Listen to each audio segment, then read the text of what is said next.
Sasa kama ulikuwa ufahamu unit moja ya maji ni lita 1000. Sasa wewe umechota lita 100 alafu unapata bili ya unit ya lita 1000. That was very very bad. Tukaanza kuwaza tufanyeje? Kwa sababu there's no way out. We need water. Sawa?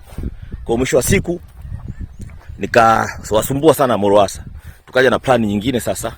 Ikawa ni plani ya kuhamisha hili bomba tuchukulie kwenye line nyingine iko kule juu. Kwa hiyo tukashughulikia ile line.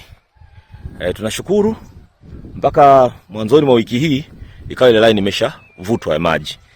Na siku ya jana nimekuja hapa site nikakuta tayari ile line inatoa maji vizuri kabisa. Na siku ya leo nitakuonyesha jinsi ambavyo ile line inafanya maji na inatoa maji vizuri. Lakini kubwa najaribu kuaddress hapa ni kwamba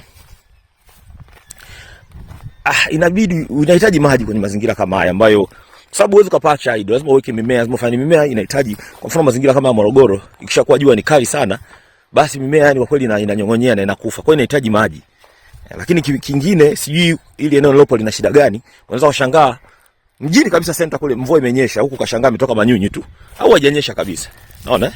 Lakini mvua ikinyesha, kipindi ambacho mvua zimenyesha nishalima hapa alizeti, nikavuna, nikakamua mafuta mpaka nikauza, nikafurahia. Kisha kulima mahindi, nikavuna vile, nishalima miogo, kwa kutumia mvua za msimu. Sasa mvua sasa hivi zimebadilika sana, kimsingi mvua zimebadilika sana kiasi kwamba unaweza kuwa unategemea mvua uipate kipindi fulani usipate katika hicho kipindi. Nimesha attempt karibia mara 2 miaka 2 tofauti, nalima kabisa na tractor vizuri na maliza, nasubiri mvua tu inyeshe nipande. Mvua ile kitoweka inatoweka mazima, hainyeshi tena. Unaona? Sasa ikishatoweka maana yake nini?